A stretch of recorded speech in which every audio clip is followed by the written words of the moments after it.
بسم الله الرحمن الرحيم. الحمد لله الذي أنزل على عبده الكتاب ولم يجعل له عوجا قيما لينذر بأسا شديدا من لدنه ويبشر المؤمنين الذين يعملون الصالحات أن لهم أجرا حسنا ماكثين فيه أبدا وينذر الذين قالوا اتخذ الله ولدا ما لهم به من علم ولا لآبائهم كبرت كلمة تخرج من أفواههم إن يقولون إلا كذبا فلعلك باخع نفسك على آثارهم إن لم يؤمنوا بهذا الحديث أسفا إنا جعلنا ما على الأرض زينة لها لنبلوهم أيهم أحسن عملا وإنا لجاعلون ما عليها صعيدا جرزا أم حسبت أن أصحاب الكهف والرقيم كانوا من آياتنا عجبا إذ أوى الفتية إلى الكهف فقالوا ربنا آتنا من لدنك رحمة وهيئ لنا من أمرنا رشدا فضربنا على آذانهم في الكهف سنين عددا ثم بعثناهم لنعلم أي الحزبين أحصى لما لبثوا أمدا نحن نقص عليك نبأهم بالحق إنهم فتية آمنوا بربهم وزدناهم هدى وربطنا على قلوبهم إذ قاموا فقالوا ربنا رب السماوات والأرض لن ندعو من دونه إلها لقد قلنا إذا شططا هؤلاء قومنا اتخذوا من دونه آلهة لولا يأتون عليهم بسلطان بين فمن أظلم ممن افترى على الله كذبا وإذ اعتزلتموهم وما يعبدون إلا الله فأووا إلى الكهف ينشر لكم ربكم من رحمته ويهيئ لكم من أمركم مرفقا وترى الشمس إذا طلعت تزاور عن كهفهم ذات اليمين وإذا غربت تقرضهم ذات الشمال وهم في فجوة منه ذلك من آيات الله من يهد الله فهو المهتد ومن يضلل فلن تجد له وليا مرشدا وتحسبهم أيقاظا وهم رقود ونقلبهم ذات اليمين وذات الشمال وكلبهم باسط ذراعيه بالوصيد لو اطلعت عليهم لوليت منهم فرارا ولملئت منهم رعبا وكذلك بعثناهم ليتساءلوا بينهم قال قائل منهم كم لبثتم قالوا لبثنا يوما أو بعض يوم قالوا ربكم أعلم بما لبثتم فابعثوا أحدكم بورقكم هذه إلى المدينة فلينظر أيها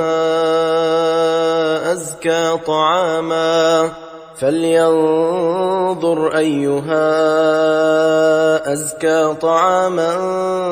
فليأتكم برزق منه وليتلطف ولا يشعرن بكم أحدا إنهم إن يظهروا عليكم يرجموكم أو يعيدوكم في ملتهم ولن تفلحوا إذن أبدا وكذلك أعثرنا عليهم ليعلموا أن وعد الله حق وأن الساعة لا ريب فيها إذ يتنازعون بينهم أمرهم فقالوا ابنوا عليهم بنيانا ربهم أعلم بهم قال الذين غلبوا على أمرهم لنتخذن عليهم مسجدا سيقولون ثلاثة رابعهم كلبهم ويقولون خمسة سادسهم كلبهم رجما بالغيب ويقولون سبعة وثامنهم كلبهم قل ربي أعلم بعدتهم ما يعلمهم إلا قليل فلا تمار فيهم إلا مراء ظاهرا ولا تستفت فيهم منهم أحدا ولا تقولن لشيء إني فاعل ذلك غدا إلا أن يشاء الله واذكر ربك إذا نسيت وقل عسى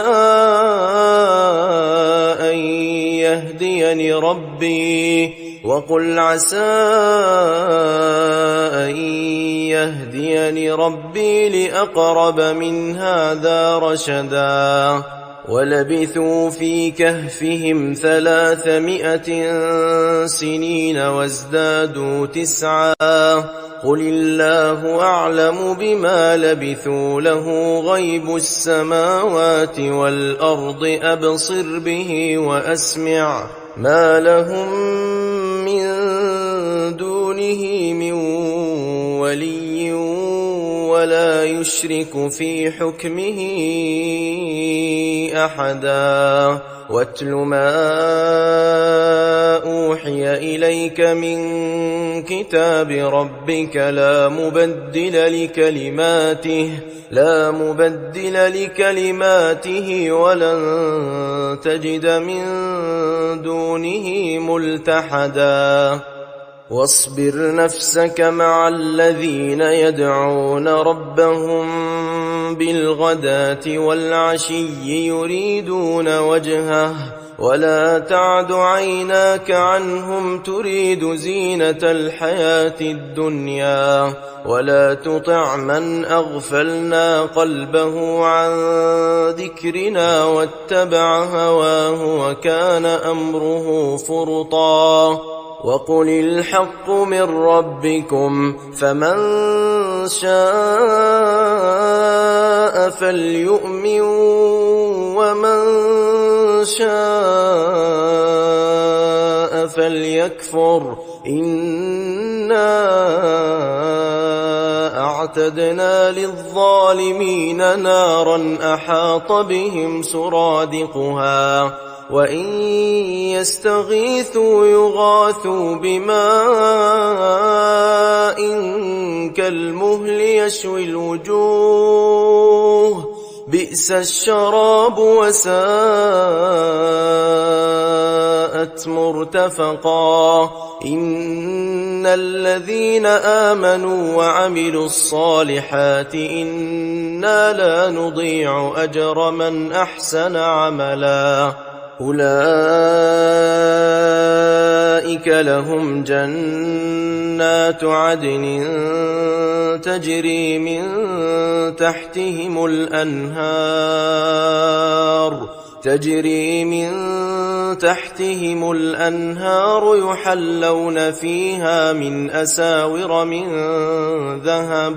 يحلون فيها من أساور من ذهب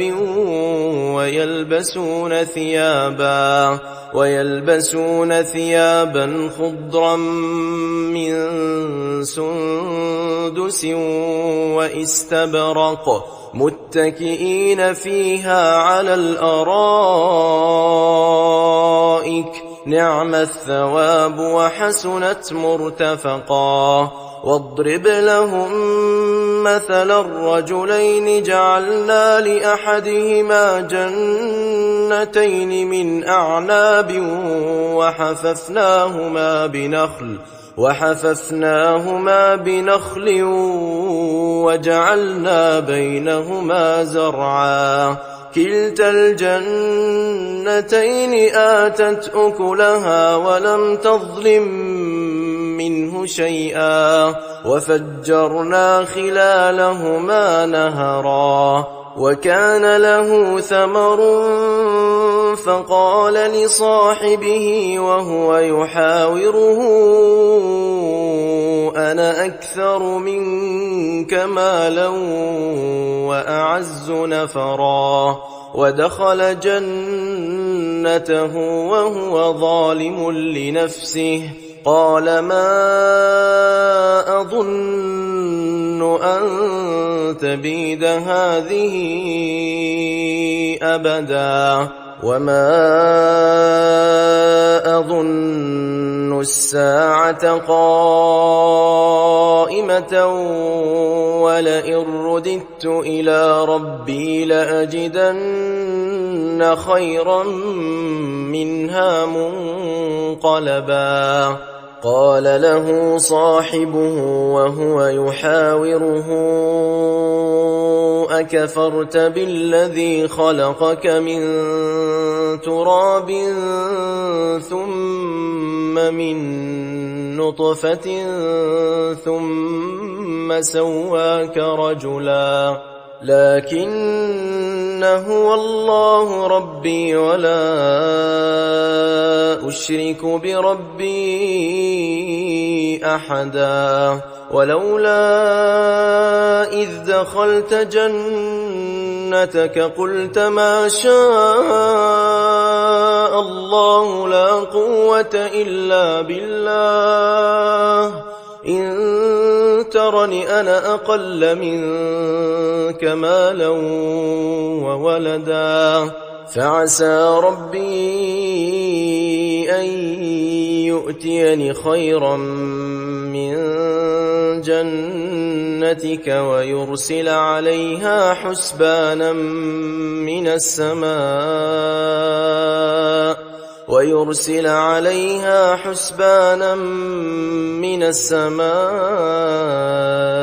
فتصبح صعيدا زلقا أو يصبح ماؤها غورا فلن تستطيع له طلبا وأحيط بثمره فأصبح يقلب كفيه على ما أنفق فيها وهي خاوية على عروشها ويقول يا ليتني لم أشرك بربي أحدا ولم تكن له فئة ينصرونه من دون الله وما كان منتصرا هنالك الولاية لله الحق هو خير ثوابا وخير عقبا واضرب لهم مثل الحياة الدنيا كماء إن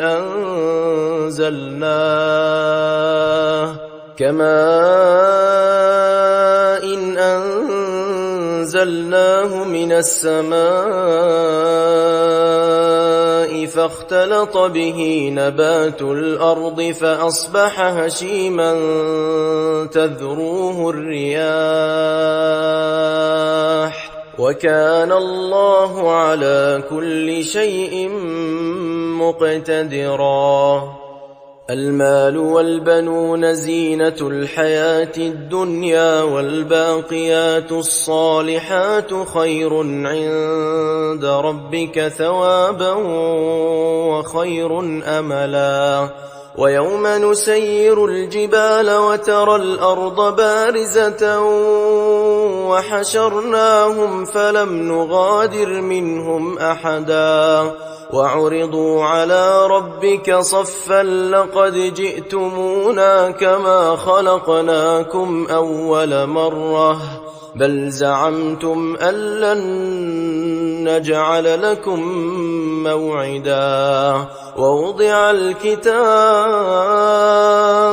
ووضع الكتاب فترى المجرمين مشفقين مما فيه ويقولون يا ويلتنا ما لهذا الكتاب لا يغادر صغيرة ولا كبيرة إلا أحصاها ووجدوا ما عملوا حاضرا ولا يظلم ربك أحدا وإذ قلنا للملائكة اسجدوا لآدم فسجدوا إلا إبليس كان من الجن ففسق عن أمر ربه أفتتخذونه وذريته أولياء من دوني وهم لكم عدو بئس للظالمين بدلا ما أشهدتهم خلق السماوات والأرض ولا خلق أنفسهم وما كنت متخذ المضلين عضدا ويوم يقول نادوا شركائي الذين زعمتم فدعوهم فلم يستجيبوا لهم وجعلنا بينهم موبقا ورأى المجرمون النار فظنوا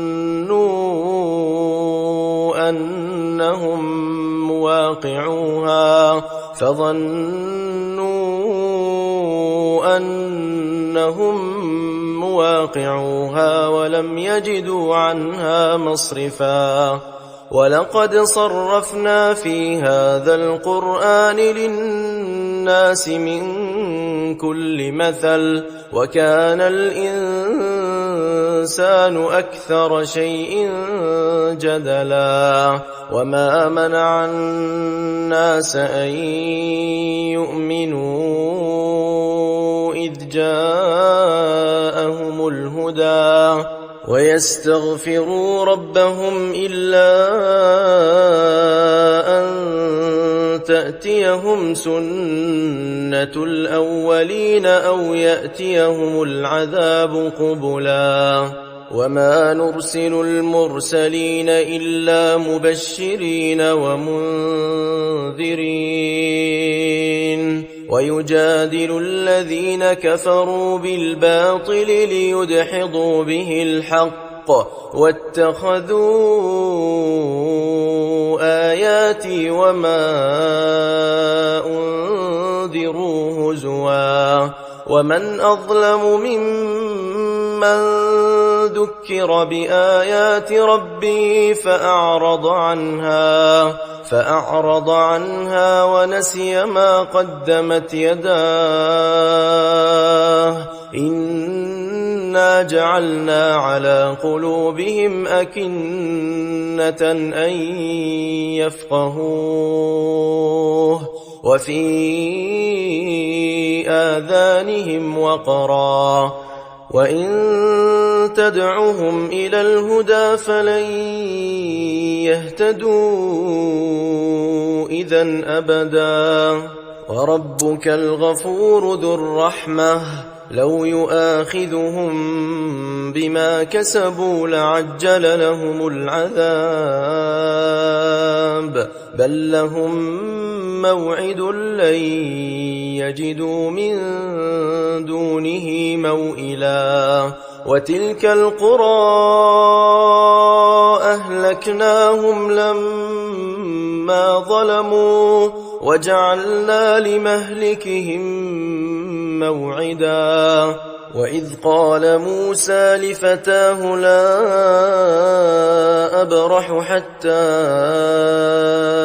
أبلغ مجمع البحرين أو أمضي حقبا فلما بلغا مجمع بينهما نسيا حوتهما فاتخذ سبيله في البحر سربا فلما جاوزا قال لفتاه آتنا غداءنا لقد لقينا من سفرنا هذا نصبا قال أرأيت إذ أوينا إلى الصخرة فإني نسيت الحوت وما أنسانيه إلا الشيطان أن أذكره واتخذ سبيله في البحر عجبا قال ذلك ما كنا نبغ فارتدا على آثارهما قصصا فوجدا عبدا من عبادنا آتيناه رحمة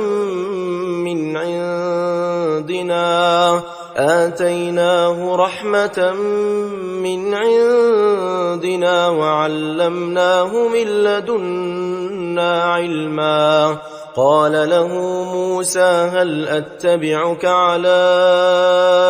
أن تعلمني مما علمت رشدا قال إنك لن تستطيع معي صبرا وكيف تصبر على ما لم تحط به خبرا قال ستجدني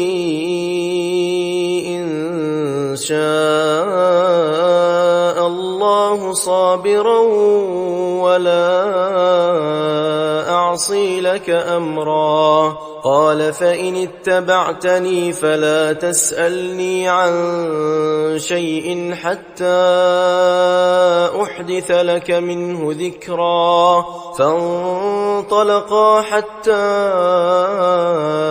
إذا ركبا في السفينة خرقها قال أخرقتها لتغرق أهلها لقد جئت شيئا إمرا قال ألم أقل إنك لن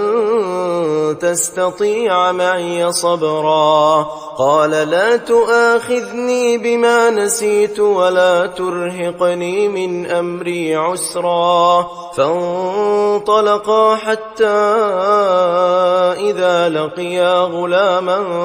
فقتله قال أقتلت نفسا زكية بغير نفس لقد جئت شيئا نكرا قال ألم أقل لك إنك لن تستطيع معي صبرا قال إن سألتك عن شيء بعدها فلا تصاحبني قد بلغت من لدني عذرا فانطلقا حتى إذا أتيا أهل قرية استطعما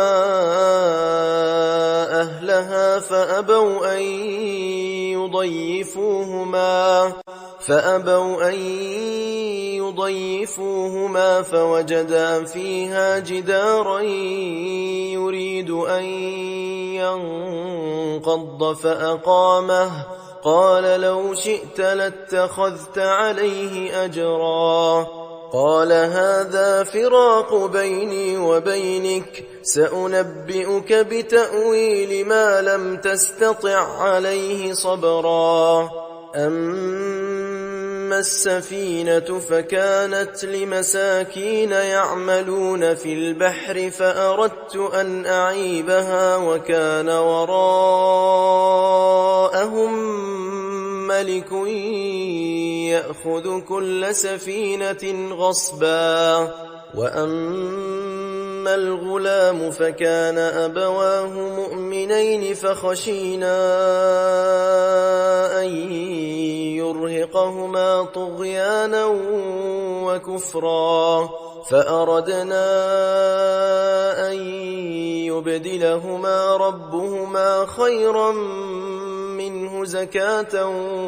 وأقرب رحما وأما الجدار فكان لغلامين يتيمين في المدينة وكان تحته كنز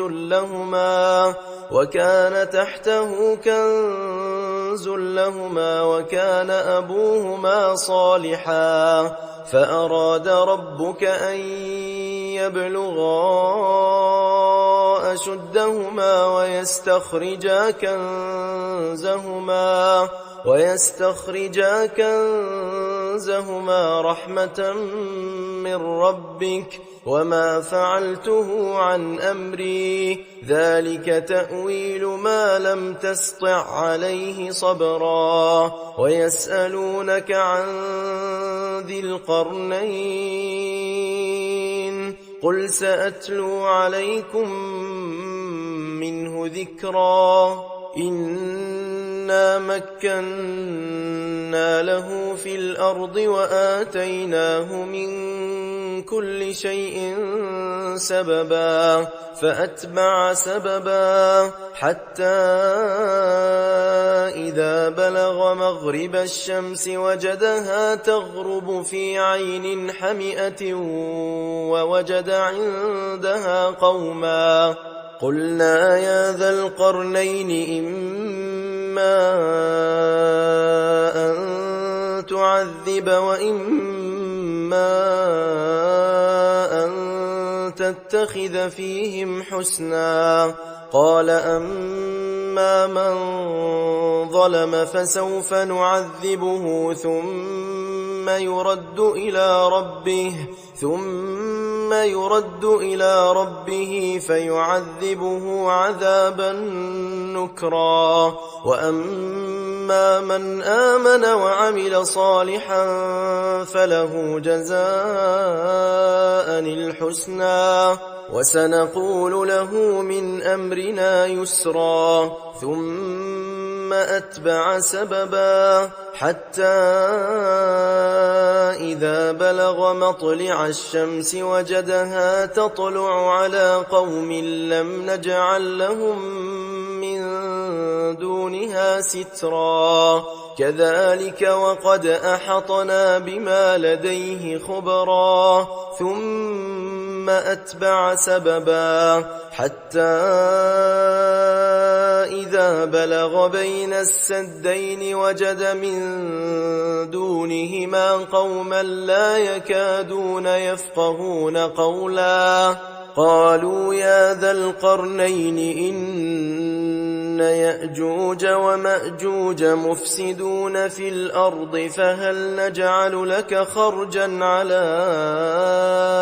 أن تجعل بيننا وبينهم سدا قال ما مكني فيه ربي خير فأعينوني بقوة أجعل بينكم وبينهم ردما آتوني زبر الحديد حتى إذا ساوى بين الصدفين قال انفخوا حتى إذا جعله نارا قال آتوني أفرغ عليه قطرا فما استطاعوا أن يظهروه وما استطاعوا له نقبا قال هذا رحمة من ربي فإذا جاء وعد ربي جعله دكاء وكان وعد ربي حقا وتركنا بعضهم يومئذ يموج في بعض ونفخ في الصور فجمعناهم جمعا وعرضنا جهنم يومئذ للكافرين عرضا الذين كانت أعينهم في غطاء عن ذكري وكانوا لا يستطيعون سمعا أفحسب الذين كفروا أن يتخذوا عبادي من دوني أولياء إنا أعتدنا جهنم للكافرين نزلا قل هل ننبئكم بالأخسرين أعمالا الذين ضل سعيهم في الحياة الدنيا وهم يحسبون أنهم يحسنون صنعا أولئك الذين كفروا بآيات ربهم ولقائه فحبطت أعمالهم فلا نقيم لهم يوم القيامة وزنا ذلك جزاؤهم جهنم بما كفروا واتخذوا آياتي ورسلي هزوا إن الذين آمنوا وعملوا الصالحات كانت لهم جنات الفردوس نزلا خالدين فيها لا يبغون عنها حولا قل لو كان البحر مدادا لكلمات ربي لنفد البحر قبل أن تنفد كلمات ربي ولو جئنا بمثله مددا قل إنما أنا بشر مثلكم يوحى إلي أنما إلهكم إله واحد فمن كان يرجو لقاء ربه فليعمل عملا صالحا ولا يشرك بعبادة ربه أحدا